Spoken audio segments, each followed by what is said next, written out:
Paz e graça, meus irmãos, que o nosso Deus em Cristo Jesus continue a ministrar as bênçãos dele sobre nós. Chegamos ao 19º dia da nossa jornada e, irmãos, tem sido glorioso. Tenho ficado muito feliz com a participação dos irmãos e por isso continuo incentivando a deixar seu comentário aqui nos nossos vídeos para que possa também nos abençoar e o YouTube entenda que esse material é relevante, é importante e assim recomende a outras pessoas. Dê seu comentário, seu curtir, ok? Compartilhe esse link do áudio para outras pessoas, no grupo da sua igreja, no grupo da sua família. Se você está entendendo que essa jornada tem sido abençoadora para a sua vida, então abençoe outras pessoas também, tá, ok? Já quero afirmar uma coisa, nosso áudio de hoje talvez demore um pouquinho aí, uns 20 minutinhos, o 25, porque o material preparado para nós entregarmos, olha, tá maravilhoso, gente, tá muito bom mesmo, porque nós estaremos dando sequência ao que começamos ontem, ao investigar os nossos dons, né? Ontem eu liberei no grupo um link para você fazer a ferramenta e você já está munido dessa informação. Se ainda não, corra lá e responda e manda lá no grupo lá, falando que respondeu, para a gente te mandar o resultado. Agora, a pergunta é, você já sabe os seus dons, a questão, né? Qual a motivação que você tem ao utilizá-los? É uma pergunta que você precisa já pensar sobre isso. Agora, além dessa pergunta, eu quero fazer uma outra pergunta no âmbito geral. Quais são as motivações que te levam a agir no dia a dia, a se comportar no dia a dia?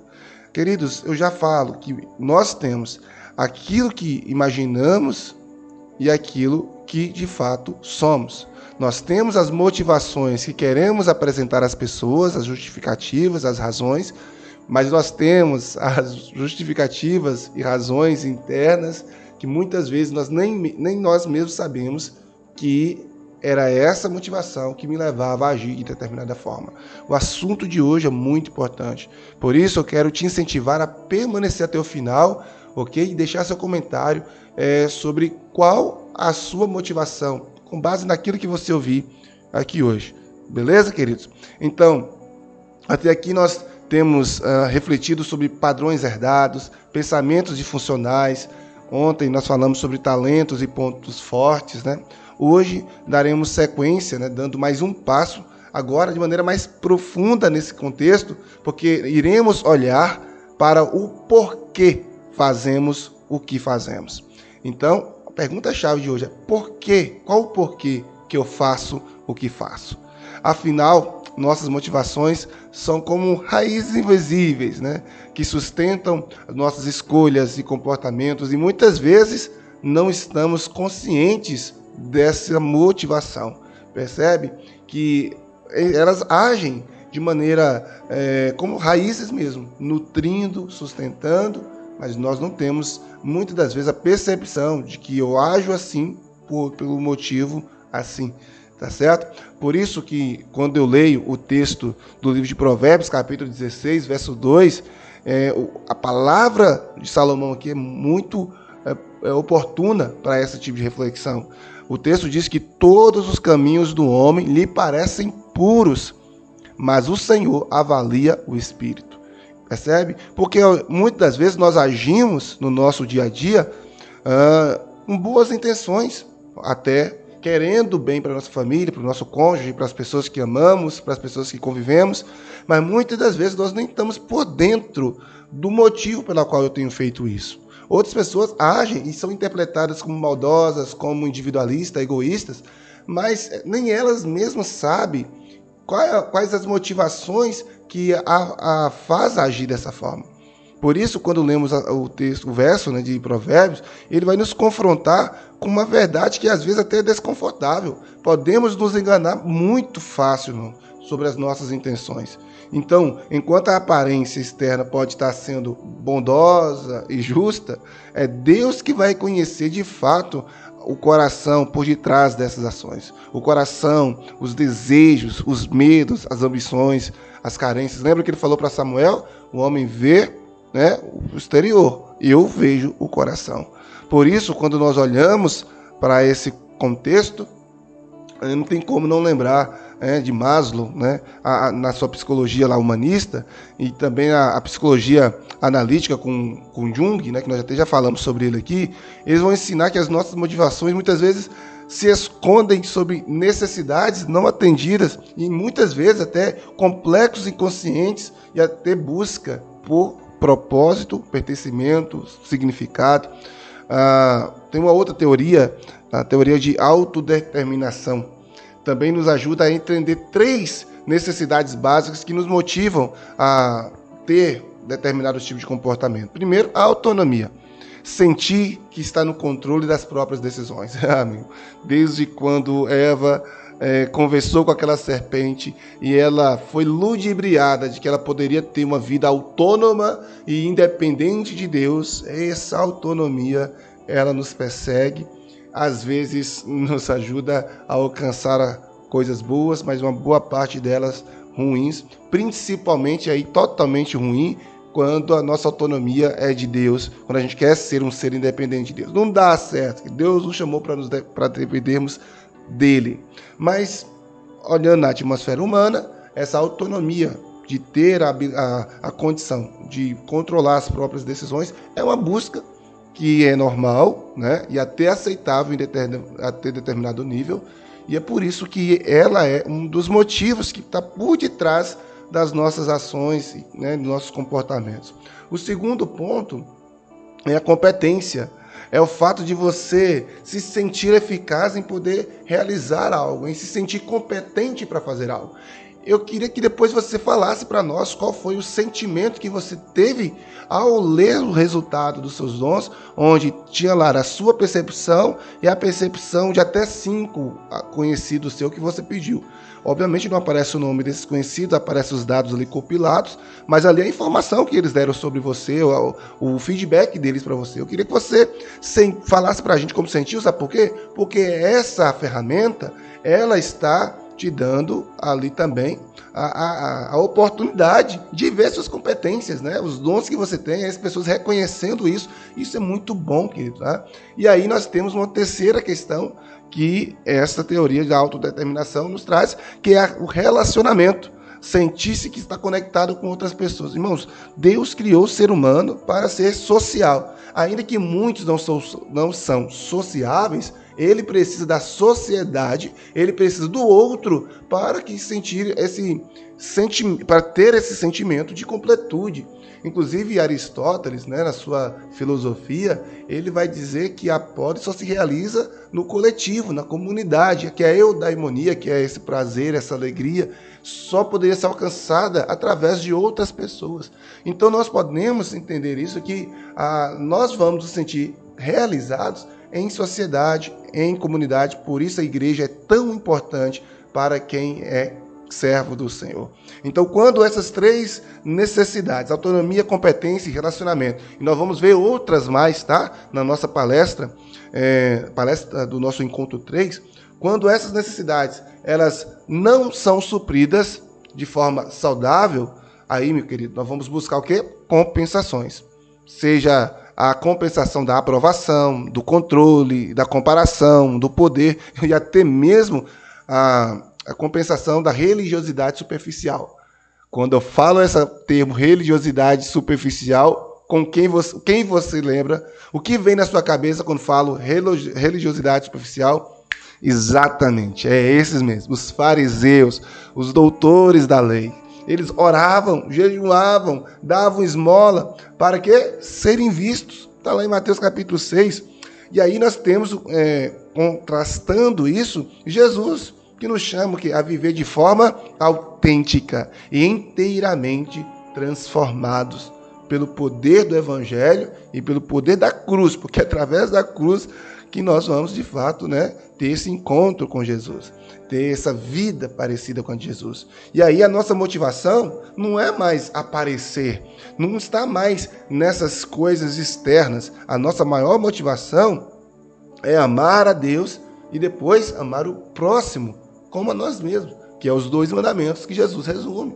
Então, quando você perceber que as suas motivações não estão linkadas ao amor a Deus e ao amor ao próximo, talvez está na hora de dar uma paradinha e começar a se perguntar, meu Deus, qual realmente é a motivação, ou quais são realmente as motivações que têm dirigido o meu coração.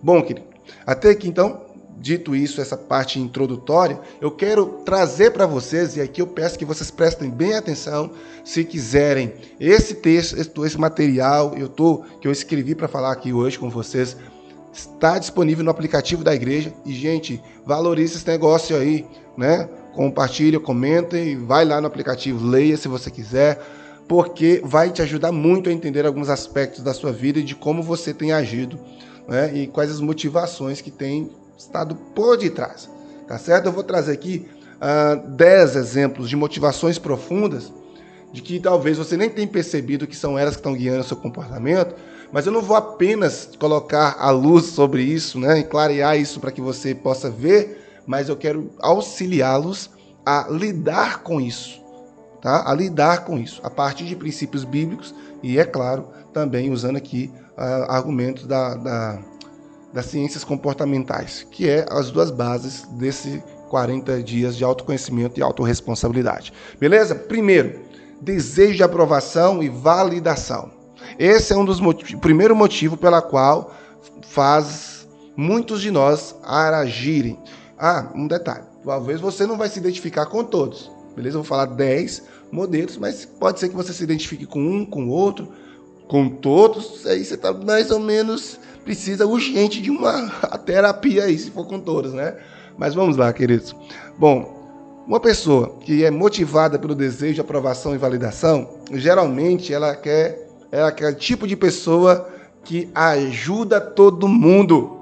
Ela quer ajudar Deus e o mundo. Ela sempre está oferecendo ajuda excessivamente, sabe? Eu não estou falando de pessoa que não tem a ajudar, mas aquela pessoa que quer ajudar Deus e o mundo e muitas vezes sacrificando até a si mesmo e até sua família para ajudar os outros.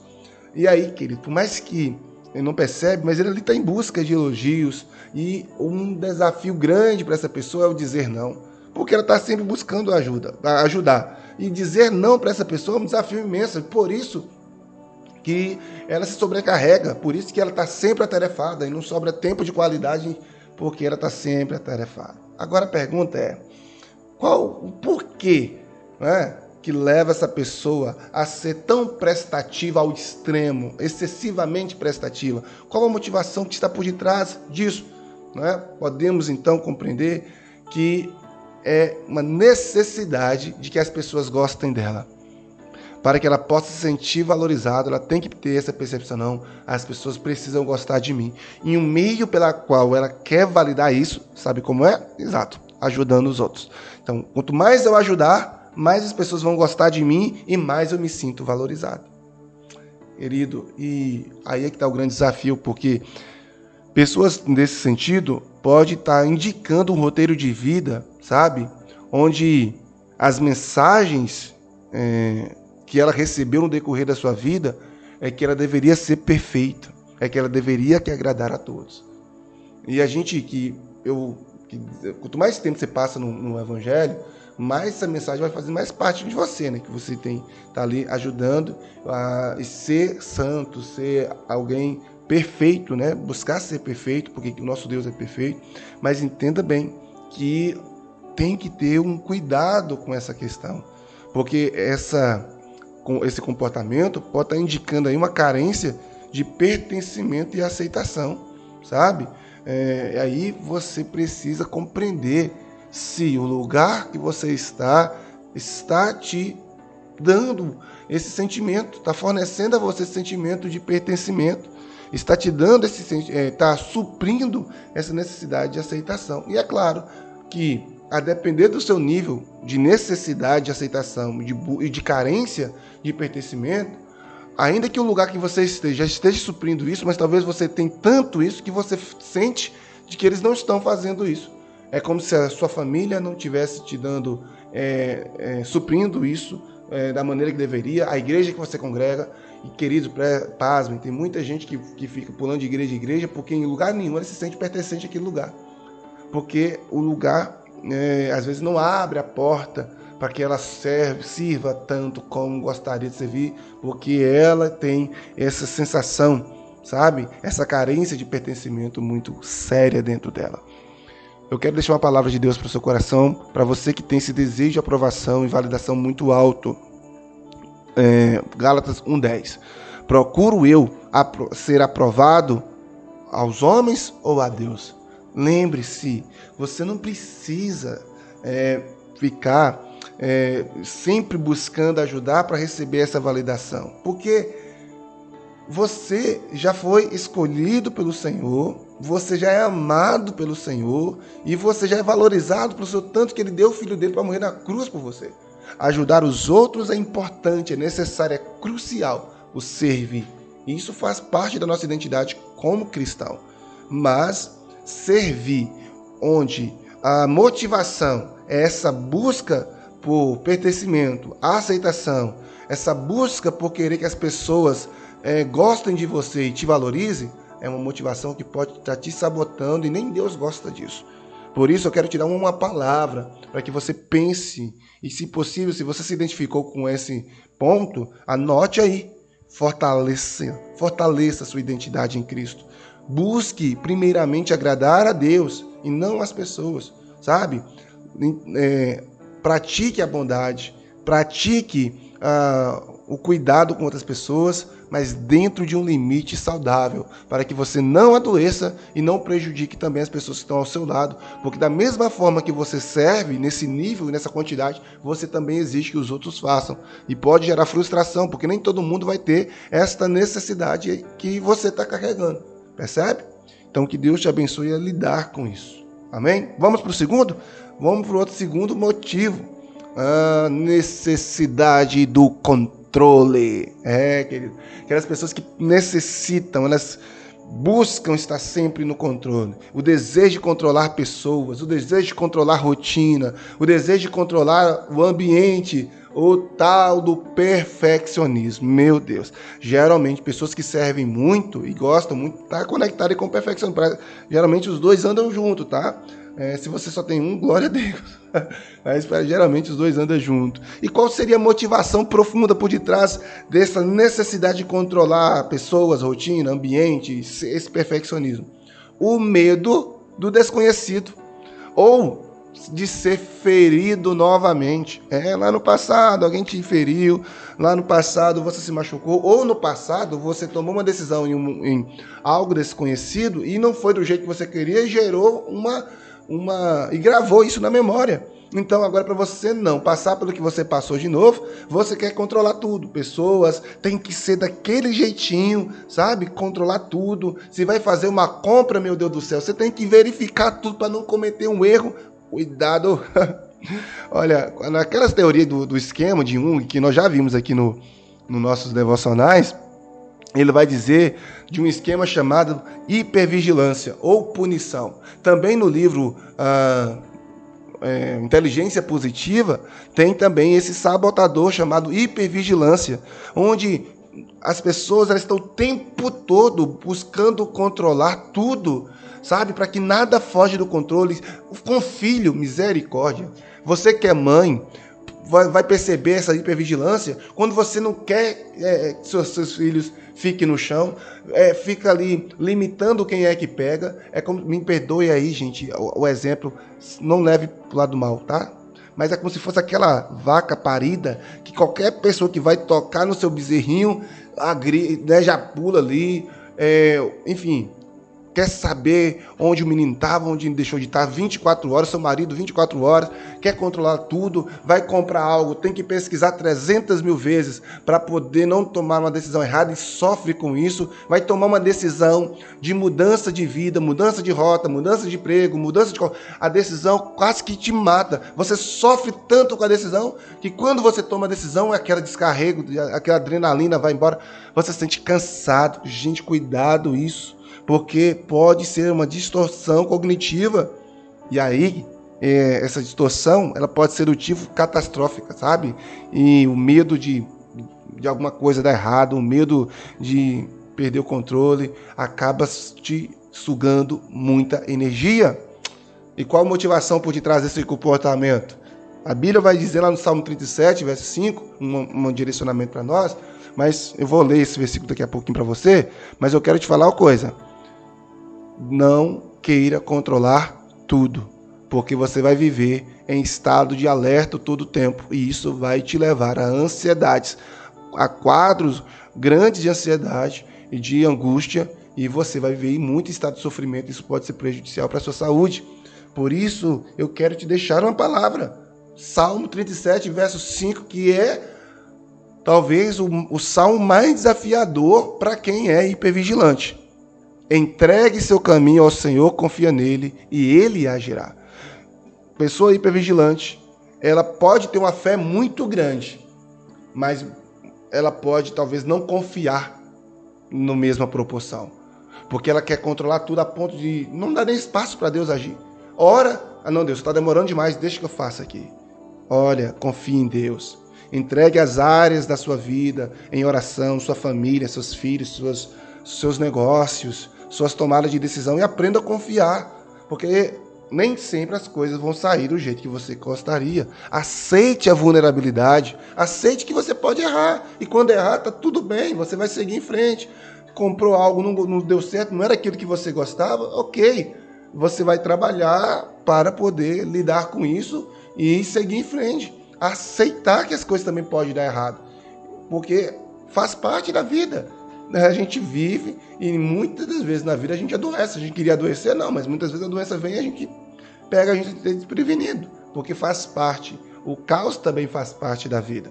Então entenda isso. Reconheça em Deus o seu sucesso. Tá? Busque depender do Senhor. Vamos lá, gente, porque eu falei, vai demorar um pouquinho, mas você vai gostar. Nós falamos agora do segundo, vamos para o terceiro. Se eu ver que seu vídeo fica muito grande, não vou falar os 10 não, né? Vixe, já tá com 21. Não dá para falar os 10, mas eu vou fazer um segundo vídeo, dando continuidade a esse aqui, tá bom? Eu vou parar aqui, porque senão fica muito grande, o povo reclama e o povo não vai ouvir, mas eu vou fazer a parte 2 amanhã, dando sequência. Nem que esse fica como extra, um bônus, mas não perca, porque nós ainda temos 8 motivos, né, profundos pelas quais a gente agir. Vou dar um spoiler para você? Não. Vou deixar você curioso para amanhã. Pai, em nome de Jesus, eu oro ao Senhor e eu peço a Ti, ó Deus, que abençoe essa pessoa para lidar com essas motivações internas que nem mesmo talvez ela ainda percebeu. Eu oro pedindo que o Senhor traga graça para essa nossa jornada e que todo o conhecimento adquirido aqui possa ser posto em prática no dia a dia pelo Teu servo, pela Tua serva. Continue nos abençoando segundo a Sua riqueza e Sua graça, Pai, que todo louvor e toda glória seja dado ao Senhor, no nome de Jesus. Amém. A ação prática do dia vai ser completar. Se você que não fez ainda a resposta dos dons espirituais, faça e envia para os links para os seus 5 colegas e coloque em dia alguma tarefa que não foi feita no decorrer desses 19 dias. Amanhã eu já tinha um tema preparado, mas realmente eu sabia que esse aqui não ia dar para fazer um vídeo só. Vou fazer ele em 2 e eu continuo amanhã com vocês. Um abraço, até lá, com Deus, paz.